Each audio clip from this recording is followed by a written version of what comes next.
Hey everyone, my name is Americ and welcome to a special review for the anime series One Punch Man. This is an anime that was suggested by one of you lovely people, I think in one of our Periscope chats, and I was curious, so I watched it and I loved it and I wanted to talk about it with you folks. Let's talk about 5 lessons that One Punch Man has inspired. But before we jump right into that, let's talk about what the series is all about. One Punch Man takes place in a fictional city in Japan in which monsters exist and heroes exist, and our hero Saitama is a self-proclaimed part-time hero in the sense that he's not always gallivanting, fighting crime, fighting monsters, but when he does, he has a very special set of skills which involve a massively destructive and pretty much unstoppable punch that will knock down whatever enemy monster you can think of. And you would think, hey, that kind of person with that kind of, power would be very well known and very well regarded, but that particular power brings a bit of a challenge for him because he's not recognized by others, he's not respected by others, while at the same time being, quite frankly, the most powerful being on Earth. So that's kind of the premise of the show. So far there's 1 season, 12 episodes. So with that story laid out, here are 5 lessons that One Punch Man has inspired. Simplicity can be complicated. It's so interesting for me when I'm watching this series because one of the things that's so evident and so clear here is that his power is simple. He punches you, you die. That's it. I mean, he's powerful in other ways too. He's very fast, very resilient, and he can take a lot of beating and a lot of hurt. But at the same time, he just seems invincible. And you would think, oh, that's really cool, that's really simple, that's really straightforward. But it brings so much complications in everything else he does because people just can't accept that someone has such a simple power, and it makes his interaction with the world a little bit more complicated. And it kind of makes me think, hey, it's kind of like real life, you think that you have this really simple talent, but people can't accept it. They're like, no, how did you do it? Like, what's your secret? It's just this little simple thing that you do that really works out for you, but people can't accept that that's your reality and that's what's working for you.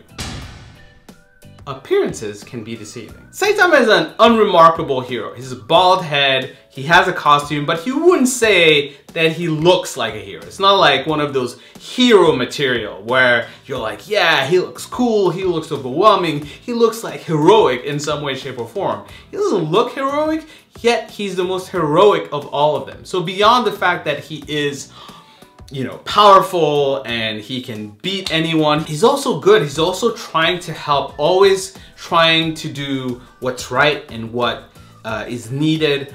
But at the same time, people don't really care that that is the case. They actually just won't accept that just because he doesn't look heroic, And you see that in everyday life. I'm sure that's happened to you in real life too. You look at this guy and you're like, oh, what is this guy gonna do for me? I don't really think he looks like he can help me. But turns out that person can be extremely helpful for you. It can be either someone who knows more than you think that they know, or who can do more than you think they can do. Appearances can be deceiving, and this show really highlights how that little flaw that humans have can influence basically the course of someone's life just because you're not really seeing behind the curtain.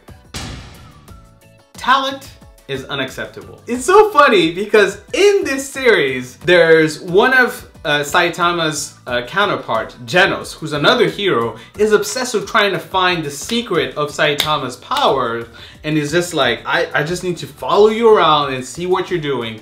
And when Saitama actually reveals the source of his power, Genos just won't accept it. He won't accept that that is so simple, that it's so legitimate. It's just, people won't accept the fact that someone is just maybe naturally talented at something. They always think there's a secret. There's something that that person is doing. And it's not possible that, they were just born that way. Or they maybe had it in them and it's unique that way. But it's not something that you or anyone else can develop through some sort of trickery. It's just naturally something that you have in you.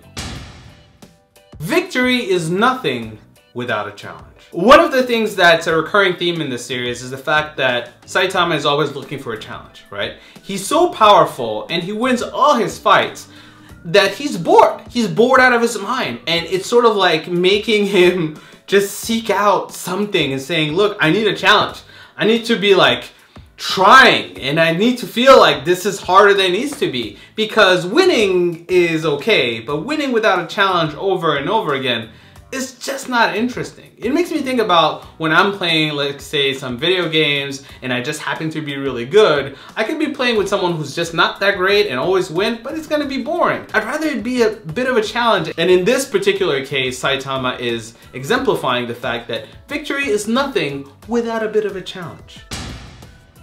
Don't be too serious. I know that, you know, a lot of the lessons that we've talked about so far have been kind of heavy, kind of, you know, serious, but this series is actually not very serious. It's very lighthearted, it's very funny, it has a lot of moments that, even though there can be a little bit dark, can also be a little bit hilarious. Life doesn't always have to be serious all the time, and I think this series kind of reminds you of, even if things are bleak or dark or overwhelmingly negative for some reason, there is a side to it that's a little bit funnier. There's a side to it that's a little bit more uplifting. So there you go, guys. Those are the 5 lessons that I got from watching One Punch Man. If you did watch the series, what did you get out of it? Did you get some other lesson that I missed out on? Comment below and let me know. If you like this video, make sure to hit that like button. If you're new, make sure to subscribe. Thank you so much for watching. Until next time, bye.